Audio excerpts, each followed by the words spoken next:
Good morning, viewers around the world. Good morning. You're welcome. Good afternoon. Good evening, wherever you are. This is a beautiful day outside.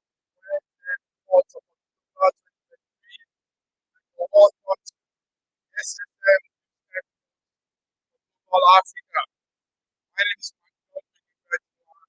I'm sitting in for our friend and coordinator, Dr. Shegun, because he's on another assignment today. So today we are bringing you our news update. We're bringing you all the occurrences happening. Joining me to do that are my coordinators from different parts of the world. Right there in Toronto, Canada, is George. Sir George, you are welcome Thank you. to our broadcast. How are you, Sir George? Thank you so very much, Mark Godwin. It's such a pleasure being here. And viewers from Sir around George, the world, can you I hear me? welcome you to our show today. Good. Also, far away in Lagos, Nigeria, is the woman that brings all the updates for us. Lady Nana, you're welcome to Thank you, us Massive today. Man, for having. Thank you. Good morning. Thanks for having me once again. Sir George, good morning. Our viewers all around the world, thanks for joining us again today. Let's do it like always. Thank you very much. Morning, the Wednesday, 4th of October. Today,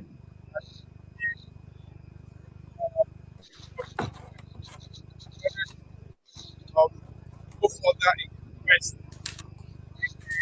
I can hardly hear you, Massive Mark. Can you hear me? Cannot hear you. Can you hear me now? It's a little better. Okay, sorry for that. Okay. These glitches happen. I'm welcoming you to the program, and I'm also saying there are some small news flash headlines from the papers today. Before we go into the main discussion, this morning, Tinubu has written to the Senate and is seeking confirmation of three more ministerial nominees. And by evening today, the Senate President Godswill Akpabio will be going through the confirmation, and they will be screening those ministerial nominees. That's right there in Nigeria. Also in Nigeria, the All Progressive Congress yesterday has come hard on PDP Abubakar Atiku over his quest to obtain Bola Ahmed Tinubu's academic record from the Chicago State University. There is a strong warning to Atiku Abubakar, but Atiku Abubakar is still going on today. Midday today, we might be seeing the authenticated documents coming out from the Chicago University that has been given to Abubakar's legal team. Right there, also in Nigeria today, is a very sad thing that has happened in a part of Nigeria, the south of Nigeria, Port Harcourt. There was an explosion that claimed so many lives at an illegal oil refinery in a community called Ibia community, and investigation has gone into why such an explosion and the number of deaths that they've experienced. Also, there in Nigeria, yesterday or thereabouts, I think it was yesterday, in a town called Benue, Makurdi in Benue State, a church, Dunamis International Gospel Center, located right there in the heart of the city, collapsed, killing the pastor, Pastor Ezekiel Ahmed, and some of his worshippers that were with him for some service. It was gathered that there are 4 people that were killed, and we're still following that situation. Also, right there in Nigeria, Lagos, yesterday, angry youth right now presently are burning facilities at the Solo Local Government Development Council following the death of 2 people that was involved in a scuffle between officials of Lagos State Management Authority. They call Last Man. And the last man drove a driver into a corner and thereby killing 2 people. So the youths are angry. The youths are burning. They say some facilities have been burnt down out of their anger protest, and this is what we're seeing in Nigeria this morning. So it is news echoes global Africa, and most of our news satellite is on Nigeria. And this morning we have a lot to discuss, gentlemen. Before we go on, what will you say about the few newspaper headlines, Sir George? What do you have from all these newspaper headlines? Well, Nigeria is moving on, Yeah. and we are here to report what is going on. So basically, about the youths, that are burning things and destroying things, it is very, very unfortunate that that would be the case. But I guess questions need to be asked. The two that were killed, what was the purpose of that, and why did they happen? And unfortunately for the church that that the building fell upon the pastors and a few others, it's just very sad news. We just pray that God will strengthen and comfort the family members of those. It's just sad when such a thing happened in a church building. So it's very sad. Very sad indeed. Thank you very much. Didi, what's your take on some of those news headlines? The last man situation in Isolo, Agor, Okota area, the church collapse and killing the pastor, all Progressive Party antagonizing Atiku Abubakar over his request to see the president's documents from the university and the ministerial nominee that is being sent in today. What are your thoughts on those issues? First, let me start with the church. The church, it shows that our regulation body in Nigeria is not working. So what happens in Nigeria is that if you know anybody and you give them the tips, they allow you to do your things anyhow. So collapsing of building is a thing that is known with we here in Nigeria. So that one apart. Now in River State, over 30 people have died for that phenomenon that happened in River State. It shows you one thing, that it's actually poverty. In everything, what happened there, you see poverty. It's only poverty that will make a Nigerian not minding what happens to his or her life. Do you understand? As far as he or she will get something to ease off the tension or the hunger of that moment. That is why you see people, it happens there's no month we don't hear such stories in Nigeria. It's very common. And the Nigerian government are not even bothered to do anything to stop this. Once somebody has thrown away his or her life away, just because he wants to get a bread to quench his or her hunger, that is poverty. It shows you how the level of poverty in this part of the world. That one apart. Now, what happened in Solo? Last man dragging steering. That man was actually dragging steering with a driver, and he ended up killing over 4 people as of yesterday. Other people are still in critical condition. It's still that same thing we have. The kind of organizations we bring up in Nigeria is organization we use in intimidating people, humiliating people. An organization like LASMA is not supposed to be a profit-oriented organization, but that is what they've turned to. Now, normally, if you feel that somebody has jumped, what LASMA is meant to do, someone who has come on air to say it, that the duty of LASMA is to correct traffic. Then if you still feel that somebody has done anything, get the person's phone car plate number and come back and report. Leave it. But this last man, they've apprehended me once. You know what? What's one of them saying? You don't know the kind of pressure we get from office. They give us targets. Do you understand? Now you're giving these people targets, and they come into the road, and their target is to make money from people. And let me tell you here on air that these last people, they belong to a different organization where some of them, they do contribution of 10,000 naira, 5,000 naira daily. And you see these people, they are on salary, payroll, that they get the money for a month. Now they are doing contribution where they contribute 5,000 naira, 10,000 naira daily. Where are they expecting to get that money from? From motorists, and you must bring it. And that's what has led to this thing. And now, say the annoying part of it, a last man killed somebody. Police came and beating people. Do you understand? Instead of them to try to make peace, now police came and beating, using tear gas on people. You saw Hmm. lifeless bodies on the ground. And what you could do is to start attacking people. That's not fair. I'm telling you, the way they treat Nigeria in this part of the world is not fair. This thing happen every time. Now, what I'm telling you, just hold on and see how the government will come to television and lie and try to cover up their mess. It is not fair. It is not fair. It shows that the lives of Nigerians is worth nothing. So that is there another thing? I think I've mentioned three. Is there another thing to Yes, talk about? no, no. What you're what President, you're even talking about is very critical. Sir the pres, George, the pres, It is very, very critical. yes, It, yes. you Um, know, what you have just said, given a complete detailed analysis of what took place in that country, which is an ongoing saga all over the yes, place, is exactly. just so deplorable and unacceptable internationally.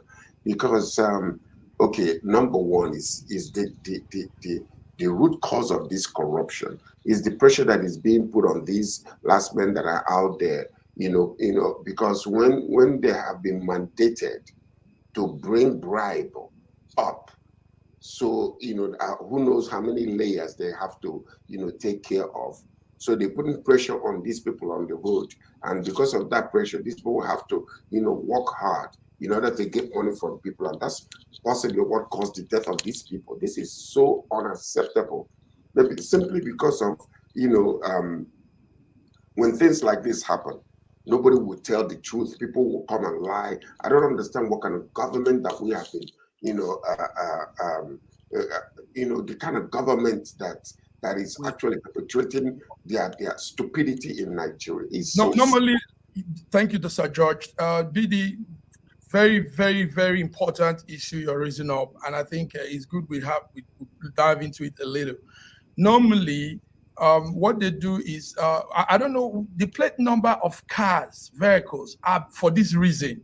So you don't need to trace a person, hold the steering with him, and wrestle the steering because you're trying to arrest him. All you do, what they do in most countries, not even advanced country, I mean, most countries in Africa too, is take that number that has faulted on the traffic, take the plate number, have a shot of it, and after you send the tax, the penalty, the offense, whatever, to that address, to that number. That's all. It makes it easy. It's simple. It's even stress-free for them, last man. It makes their work easy to do. But when they now come The and problem, we see that, massive man, the problem yes, is most of these vehicles are they registered to an address that is identifiable? Because okay, and they don't have a collaborative system whereby they take all this number and they put it together. To them, is what we get today is what we're going to give today. So whatever they're so desperate to the now, point where anybody that escapes permanently, because who is going to go? What system do you have to to start checking those plate numbers that ran away, and if the addresses are but but correct? but BD, is it not better than this wrestling with the driver on the steering and killing people? Every time we see this, we've It's seen many true. videos. It is. In fact, we've It seen is. some last man officers hang on the bonnet of a see, let car. me tell you people. Mhm. Go ahead. See, Lagos State have that system. They have it. Lagos State government, they have that system where they have a database that every car in Lagos is in that database. They have your phone number. They can trace you anywhere. I'm telling you now, let me tell you, there was a day I was driving in area that is not totally not my area. I was stopped by my plate number and they just checked their phone and they told me my crime. Now, what the Lagos Hmm. State government have it, they wait for you when you want to come to renew your papers. You will not renew without paying all those things. They have it. But because they have given them a target, because they have given them a target and they must meet that target. You see those last now misbehaving.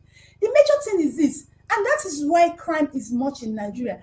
There are some parastatals, there are some organizations in Nigeria that are not supposed to be profit oriented, but because of our greed and our corruption nature, we have made such organization profit oriented organizations. So that they go out of their way to do what they are not supposed to do. One of them is something like this last man. Last man is not supposed to be a profit organization company. But you hear them at the end of the year, they will give you a report of how profit, the kind of profit they make. Of what? And that is why you see them impound vehicles unnecessarily. And they will impound someone's vehicle today, next tomorrow they are auctioning it. Because they are profit organization. They are not supposed to be a profit-oriented organization. That is where all this thing comes from. They have that platform. They have it. But because they want to make money, they'll be pursuing people on the road, killing innocent Nigerians. It's good. By the way, before we continue, such violation is part of what the government uses to bring in revenues. So is the profit oriented type you're talking about is personal pockets. But as for that, yes, the government's supposed to be making money from people that are violating, traffic rules and all that type of stuff. So, but when it comes to people now, the last man stopping people and taking bribe for them, that is a violation of what they are supposed to be. As for the profit-oriented situation, yeah, the government is supposed to raise revenue from violators. That is the proper thing to do. No, Sir George, I might agree with you a little here. I might disagree with you a little here. Now, see the case I'm making.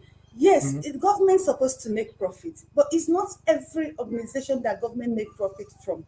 But when you're focused, I'm talking about revenue. If you violate, you're supposed to get, like for instance, they will charge you and you're supposed to go and pay. So government raises revenue. What I'm saying is that what I disagree with is what you're saying when they take bribe from you because they want to take care of their orga on top. So that is the way they make those revenue. Yes, no. BD, understand what George is trying to say. There's a difference between government revenue arrangements. That is the fine you pay for defaulting in a traffic law and all that. But in this case, you have also said the Oga gives them a timeline and a plan to bring in some amount of money for the Oga, not the government owned, because the government owned is the registered one, the one that goes into. I understand very well. Very well. We understand you. Let's go for that. Wait, I want to say, making a revenue, it's good, and it's different from making a profit. You understand? They are supposed yes, when they charge people who default, they make a revenue. But when your focus is in making profit, and that is when they will give them targets. And that target is what has pushed them into this thing they are doing in Nigeria today. Thank you very much. There's another thing I want to talk about. Yeah, sorry. Let's move on to it's another topic. It's another topic. I've not talked about that one. The saga of the presidency. No, it's okay. Go ahead, Massive. Yes, it's okay. Let's go ahead. Thank you very much, BD. But it's good we put those things into light. Your viewers are tuned in to News Echo Global Africa this beautiful 4th of October. Yes, gentlemen, we want to go further into some of the main discussion. And like you all know, the Tinubu identity saga still continues. We are following the situation. In fact, today, Wednesday, the 4th, is the day the document have been handed over to Atiku's lawyers. So we are expecting that the Atiku's legal team will release the document to the public. So the CSU has released the document to Atiku on Monday. And we learned that Atiku lawyers are currently studying the document they've obtained from the university, and they will probably make it open, authentically open. So, but on top of that, we had this morning that AAPC politicians are coming hard on PDP and Abubakar Atiku. So, gentlemen, I don't know what you have from your corner. Sir George, what's this whole thing? This saga continues. Tinubu's certificate saga? In the saga, let me tell you something here. I don't know. I personally think that this is a road that leads to nowhere, if you ask me. Okay. Okay, why do I say that? Yes, indeed, we know that there are some insidious things that took place with Ahmed Tinubu's identity. Whether he went to jail before, changed his name to go start going to school in the United States of America, all these little things that are coming up, and whether it was a female that actually was registered in school or whether he changed his name, all these things, we know that there is a violation in the certificate that was given to the INEC. But the question we need to ask ourselves is this: where would this lead to? Yes, indeed, we already authenticate from everything that we are seeing today. We know something went wrong. We know there is a clear violation of what he did. But would that unseat Tinubu today? Because look at APC coming against Atiku Abubakar. Why are they coming against him? No, because if you know the image of Nigerians, look at the international news. They're basically talking about how fraudulent our president is. So now the question is, if when we have discovered that what he did was Oluwale, okay, would that unseat him? What is he going to bring? More negative image on the international platform? It is already bad as it is, but it continues to go. But my question is, if we're pursuing something like this, and then all the truth comes out, will that make Ahmed Tinubu to step down? Okay, I doubt it very seriously. thank you very much, Dr. Sir George. Tinubu previously claimed to have lost his original certificate. Like you can see on the screen, that's the one that has been made available. Some people somehow got that. And he presented a replacement for that his certificate to the INEC, to the Independent National Electoral Commission for the presidential election.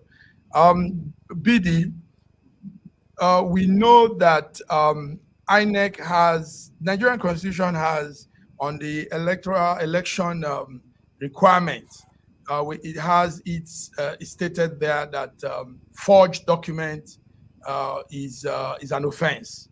Now, we've now realized that what Tinubu presented to INEC was a forged document. How do you see this? What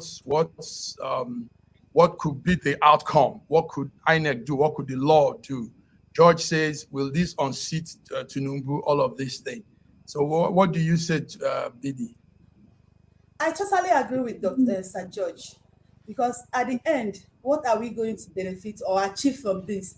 Is obviously nothing, because the APC government have decided to take Nigeria by force. Now, what you just said, the Nigerian constitution, electoral constitution, frowns against surgery, and that is 1999 constitution. The 2022 constitution said that the only person who can challenge the results is the party member who have the original copy. Before you say that this result is false, you have to present the original copy. Do you understand? And that is the move Atiku Abubakar is making. Now, I have issue with Chicago State University, because some of these Western country, they come out, they preach for peace, they preach for unity, they preach for calmness, but they are actually the problem of the world. The Chicago University come out to tell us that they can't find Bola Ahmed Tinubu's results. Who does that? Who says that? Even as small as I am with my company, from the first day my company was registered, everything is still there. Do you understand? And they come to tell us that they can't find it. Now, the result already have indicted our president, because that result was issued to a woman. Do you understand? The CSU of that result was issued to a woman in that is not even a man, in 1976. And now, former governor aspirant of PDP, Babatunde Badamasi, came out to say that when Tinubu claimed that he attended the Lagos State Government College, that Lagos College was not have not even started. Hmm. That him as a person witnessed the first graduation of that state, and that him was in class with a Tinubu first son. So is Tinubu trying to tell him that he's 3 years older than him? Do you understand? So Nigerians have seen all these things. That's why I said I still stand with what Sir George said. After finding out all these things, after disgracing ourselves internationally, and we're still going around spending the little money we have, saying we are looking for investors. Investors. Who send investor will come to Nigeria to invest when they know that we don't have law? Hmm. So When they know we don't have law. Sir George, it's a very, very tight situation. Um, Everything about this government, the foundation is completely in a royal mess. hmm.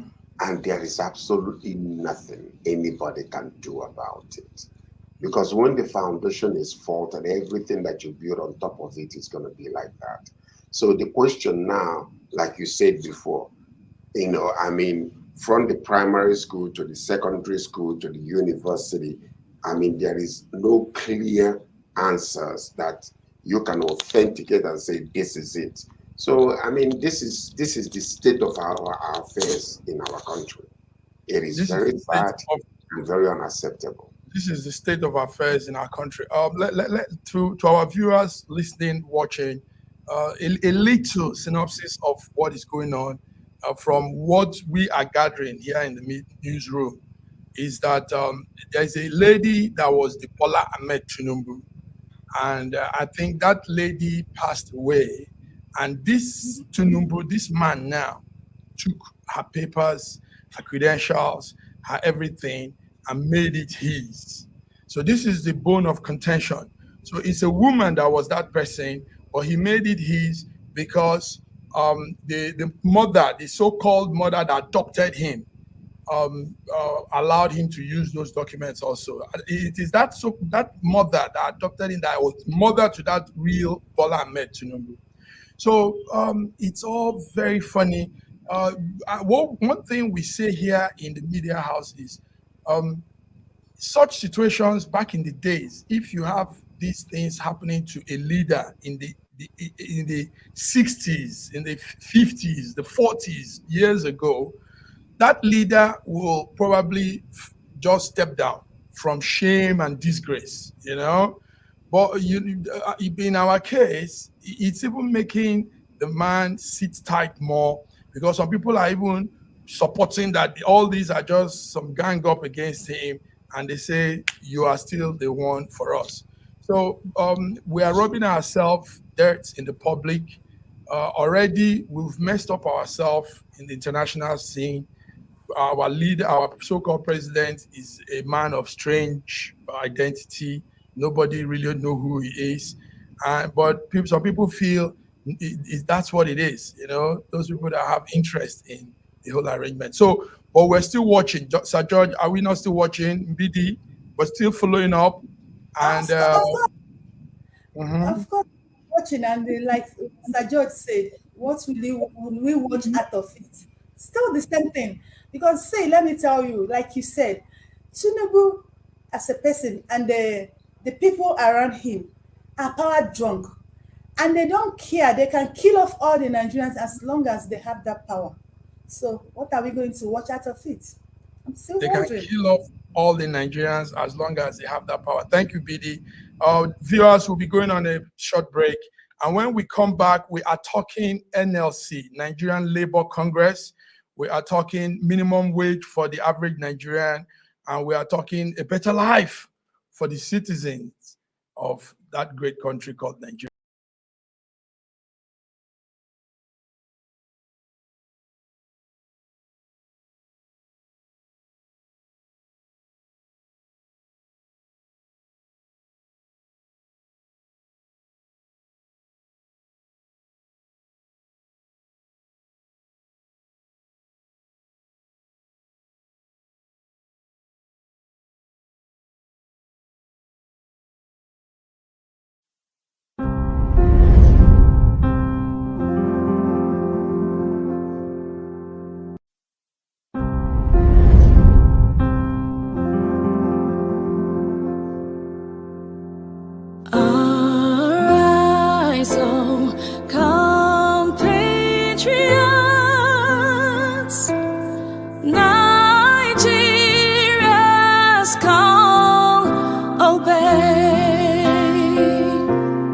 to serve our Father.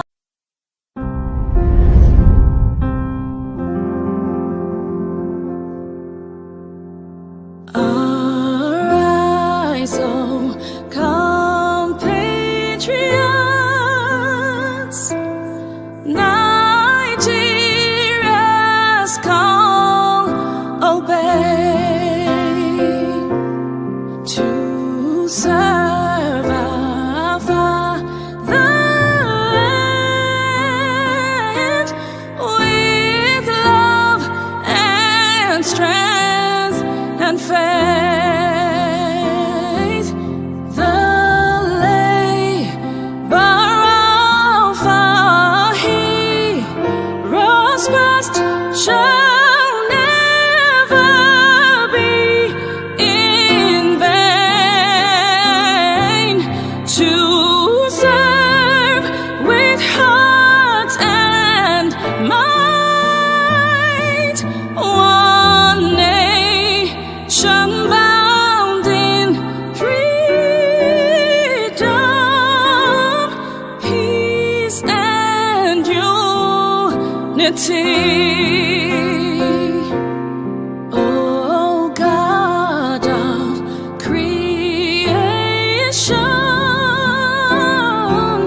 direct our noble cause, guide our leaders right, help our youth the truth to know. This country has some of the most extraordinary culinary diversity in the world. I'm talking about Nigeria. This first dish is amala abula, made popular by the Yoruba people in southwest Nigeria. It starts with amala made from dried yam and then is covered in a variety of soups. Next we have ofe and sala, a white soup that is synonymous with the Igbo people of southeastern Nigeria. It goes best with fufu, or akbo as the Igbos call it. Next we have suya, the most well-known food of the Hausa and Fulani people of northern Nigeria. Meat is covered in a peanut-based powder called yaji and cooked over an open fire. This is banga and starch, a classic of the Urhobo people of Delta State. Lastly, we have onunu, a plantain-based swallow of the Izon people in south-south Nigeria. We are eating it with fisherman's soup, popular throughout this whole region. And of course, we don't forget the jollof rice. This is popular everywhere in Nigeria. I think what makes Nigeria so great is the diversity of all the different people coming together. These beautiful ethnic groups living side by side, sharing culture and cuisine is what makes Nigeria such an amazing country to visit. Nigerians should be so proud of that cultural heritage, as there is so much more that unites than divides them.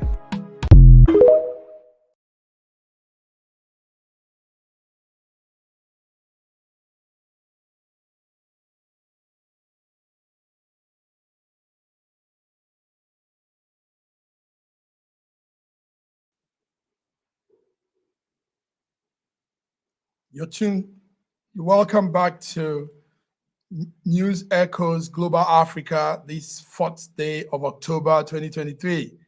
Yes, we're giving updates, we're giving news occurrences as it's happening around the world and as it affects us, Nigerians, Africans in the diaspora and also around the globe. With my panelists, my co-coordinators from different parts of the world, George, BD,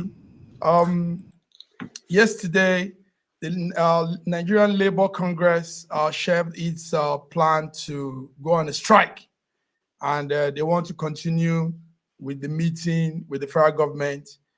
Now they are saying the new minimum wage that will be negotiated is they are looking at 100,000 naira to 200,000 naira. Considering the fact that when you convert this money, 100,000 naira, for example, when you convert to dollar, that's about $80.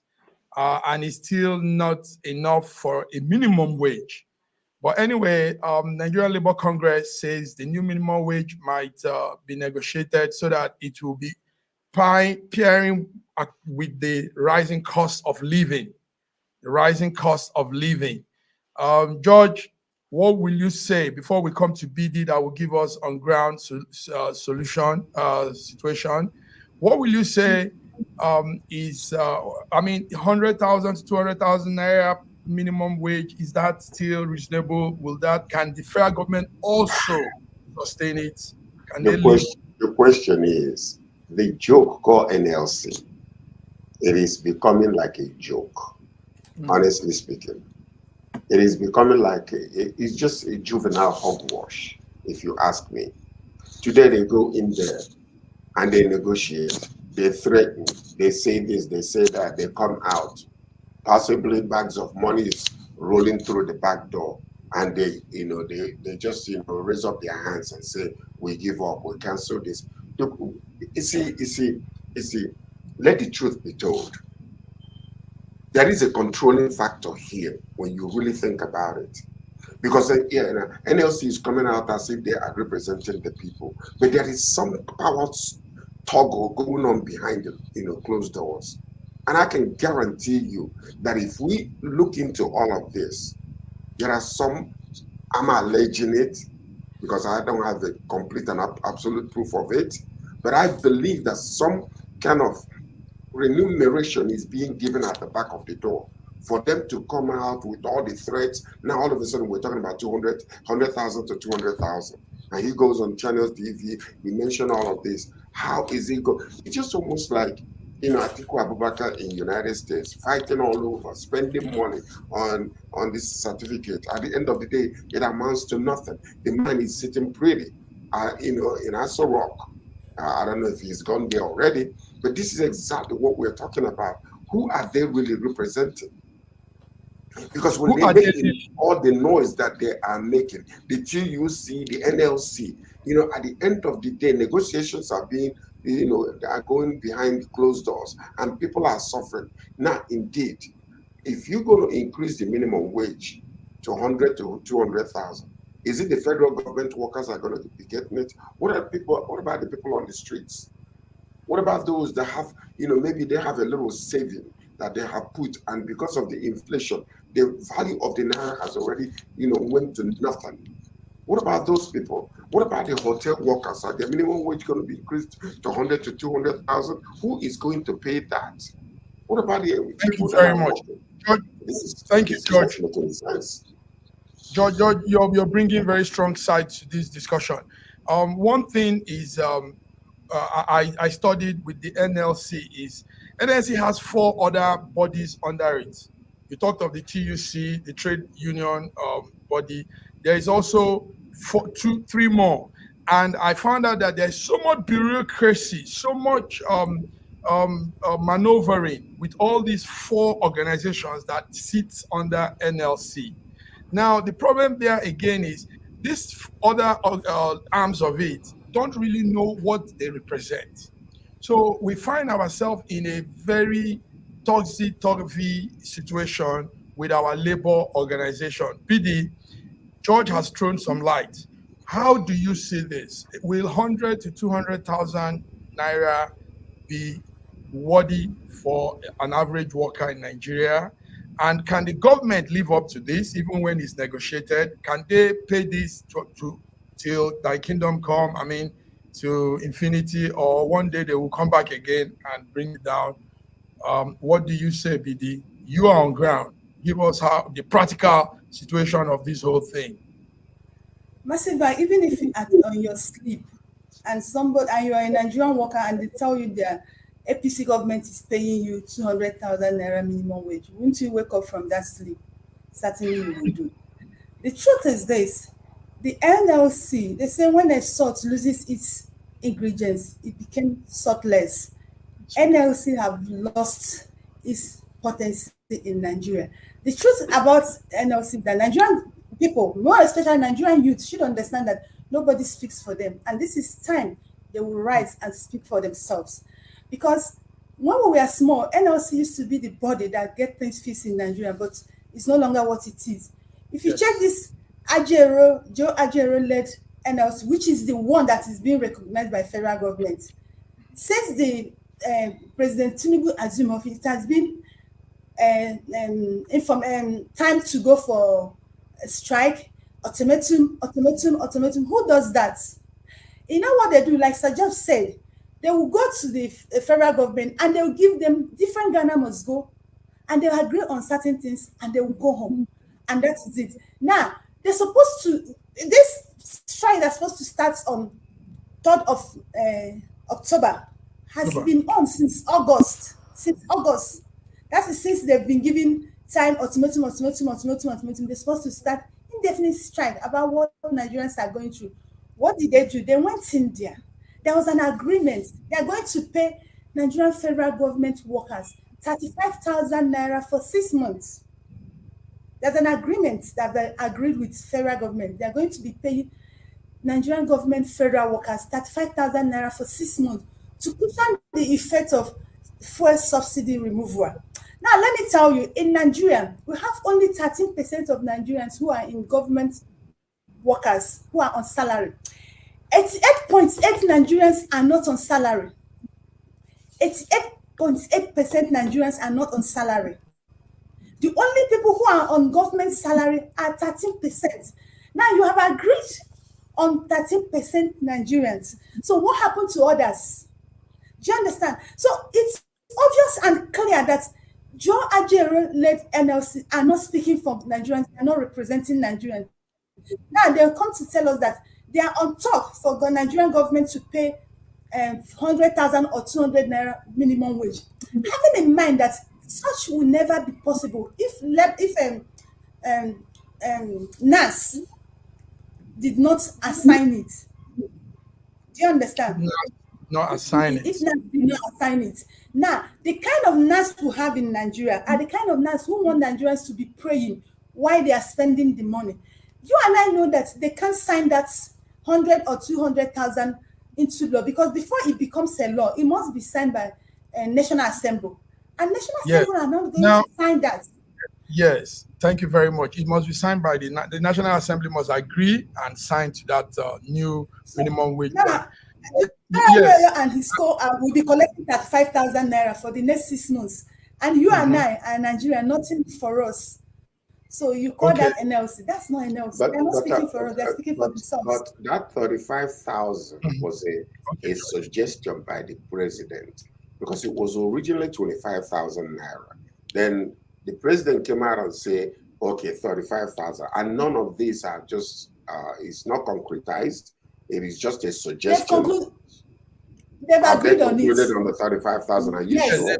Yesterday. Yeah. They agreed on the 35,000 naira. And it's only few that collecting the federal government workers, which is under the 13%. It's 8% of Nigerians are not on federal government worker payroll. Yes, normally when the federal constitutes its own package, a minimum wage arrangement, the states now follow suit and come up with their own. Then the local government and everybody, then parastatals and private companies all begin to work also on having an adjustment, whether to increase or decrease, an adjustment on the minimum wage of their workers. So one thing we know is Nigeria is not our financial fiscal plan is scattered. We've not really had people that sit down to look into our fiscal plan and arrange things in a way that will benefit the masses. Everything is scattered. Everybody does things in his own interest, what interests him at that point in time. So we don't have this long-term goal. We don't see ahead. We don't see the future. We just plan, plan, and we go through. Anyway, thank you, Sir George. Thank you, BD. You guys have made that on. Very good one. Can I ask a question, BD? Very good, George. Go ahead. If, let's say hypothetically, that this was, they go through the process and they increase the minimum wage to 100 to 200,000. What if when the inflation goes down, are they going to change it, reverse it again, or is it going to remain at that stage? Because this is a question that needs to be asked. Yes, that's a question, and I think I know some viewers might want to ask that. That is exactly. Go ahead, BD. No, finish what you're saying. Okay, it stays. You don't bring it down again. It stays. So that's why you have to check all the indices, there has to be thorough checking of every index and everything that makes up that money to stay, because you can't pay people 100,000 and you say, now there's inflation, now we have to go back to no. That worsens situations even.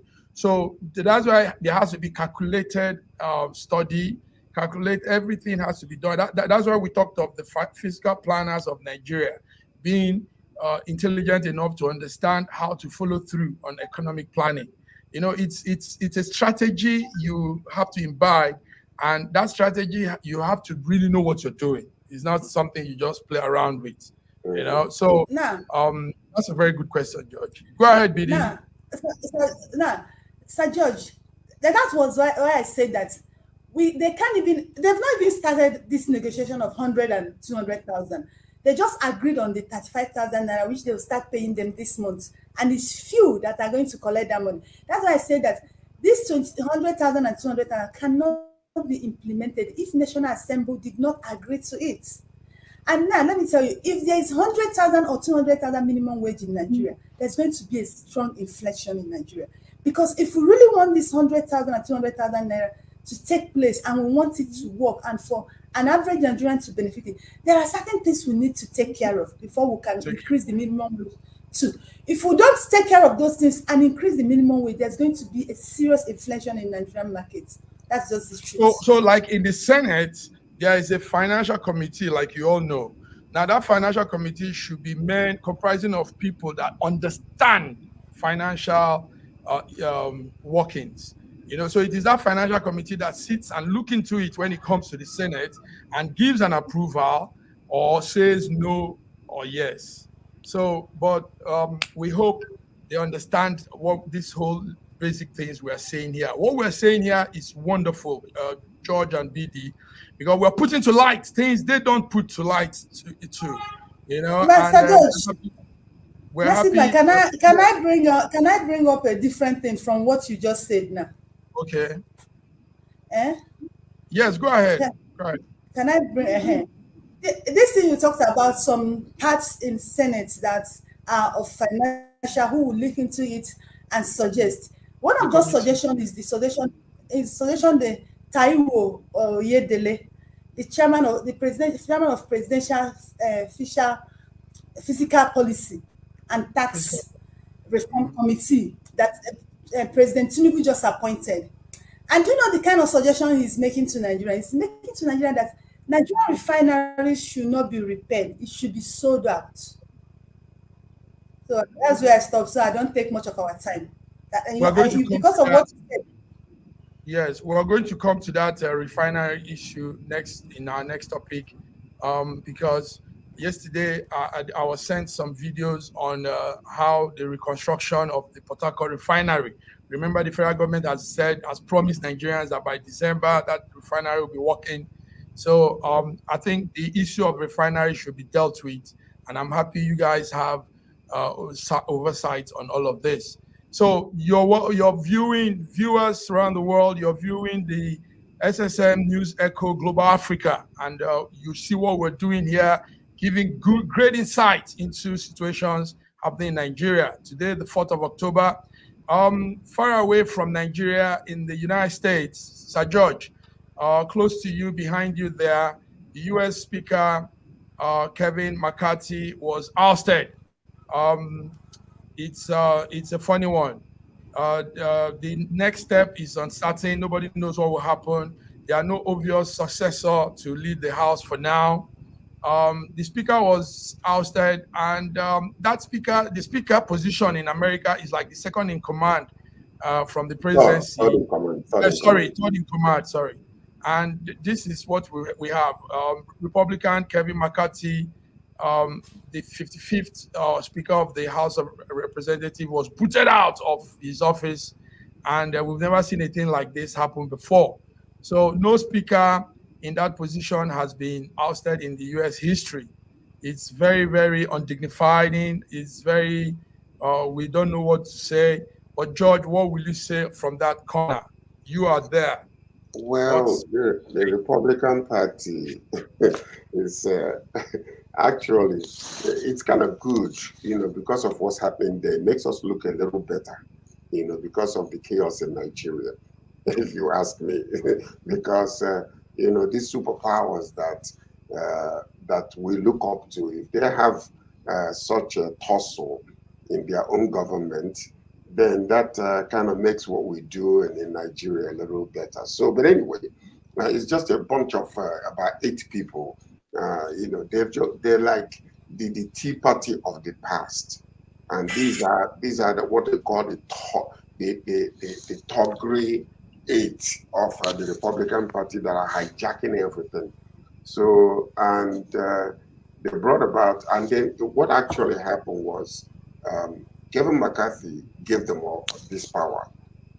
And this power that he gave them is what is bringing him, because when he negotiated with them, there was a rule in the House for many years until the former House Speaker removed it. The lady from, I think it's California, what's her name again?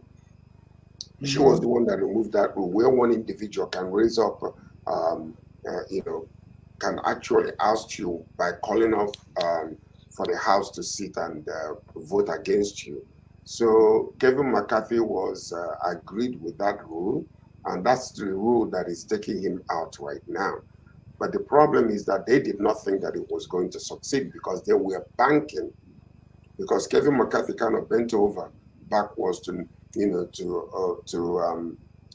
agree with work to Democrats, to sign that bill that is causing this problem right now. This window of about several weeks for the government to remain open rather than shutting it down. So what is happening is that this young man, I forgot his name. What's his name again? The one that brought about the bill, to vote against Kevin McCarthy. Is it McBeal or something like that?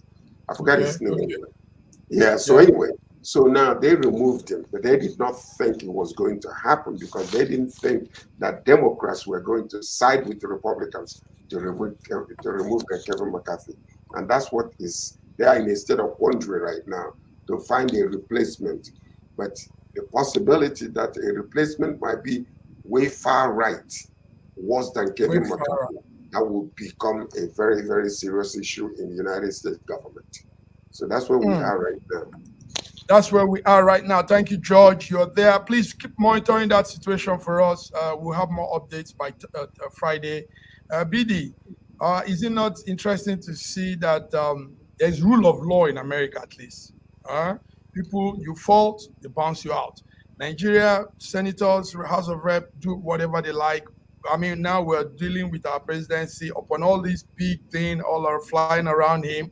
He's still seated and he's still there. BD, how do you see it when you hear such people with heavy power being ousted? What's the hope for Nigeria? Do I even have hope? I don't have hope for Nigeria. You know why? Because when you try to correct the wrong here, what Nigerians will be quick to tell you that these people were where we were some times ago. Now, but in life generally, people make mistakes so that other people will not make mistakes. If you keep making mistakes because other people make mistakes, then you remain a failure for life. And that is what I'm seeing in Nigeria. A reasonable or sensible people copy at people's mistakes so that they don't make mistakes. But if we in Nigeria or in Africa keep making mistakes with this mindset that, Nigeria, America, UK, China, India, we are once where we are. Do you understand? It means we are not getting out anytime soon. And I wonder when it will be. And the way they remove McCarthy and the way they are going it, you can't try that in Nigeria. I'm telling you, you can't try it. Even if they don't come to you with media, they'll come to you physically. You see, what we have to see doing in this part of the world, we are building monarchies. That's what we build. Do you understand? We're building monarchies. We're building emperors. Emperors, that's what we're building. And it is our fault. It's the fault of Nigerians. I don't blame those leaders. I blame the Nigerians. Okay, BD, thank you. Because of time, there were other issues to also deliberate on, but we might not have that time till Friday. Tunisia's president rejects EU's financial aid.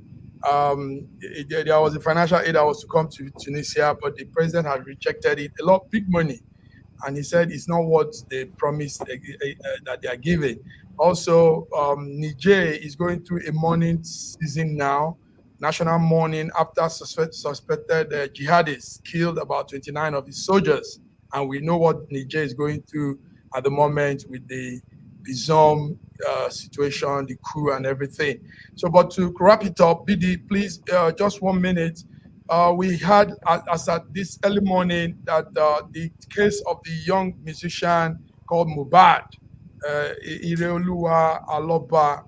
We had the major person in that whole case had been taken into custody for interrogation. That's another artist called Naira Mali. Can you just give us in 1 minute a small insight to what's happening on that? Yeah, Naira Mali. Naira Marley is in Nigeria, and Nigerian police source told us that he's under their custody. Before he gets into Nigeria, he had already been treated. He said he's coming to contributing to the investigation of who killed Mohbad. It's funny how things go about in Nigeria. So he's back. Nigerian government, they didn't arrest him. They say he is in their custody. Now, the truth is this: there's not they're not going to do him anything. They're not even going to find him guilty as long as he's Nigerian. It's happening in Nigeria. Because let me tell you, I said it here the other time and somebody called me name. Naira Marley works for our president. He works for Sowolu, governor of Lagos State. And apart from that, this thing is gang, is what they call gang of Lagos. They belong to gang. So nothing is going to happen to him. They are not going to find him guilty. If you see, if you see check the narrative that is happening on social media, they are trying to move this from Naira Marley to Mohbad's wife. Do you understand? So nothing is going to happen to him. We'll say more of this on Friday. George, I know you're into entertainment there in Canada. What do you see in all of this? Few seconds, George. What do you see? Well, the young man said that when he gets back to Nigeria, that he will submit to the law, which is what he did. So whether he's going to take the path of the way things happen in Nigeria, like BBC or not, we are watching. But we are watching. It's not going to amount to anything. It will go the same way everything else goes. It will go the same way everything else goes. Gentlemen, lady, Sir George from Canada, BD from Lagos, I want to thank you all for joining this day, the 4th of October, to give updates on what's happening. Thank you all. Thank you, viewers, for watching SSM News Echo Global Africa. We'll be back again on Friday, and we are watching what's happening on. Keep your radar on too. Keep yourself abreast with news situation. Even the Bible says, watch and pray. So let's keep ourselves abreast so that we don't fall, we don't get caught up unaware. So on this note, I want to say thank you for joining our broadcast. See you on Friday. And until then, it's bye-bye. Thank you. Ciao, ciao.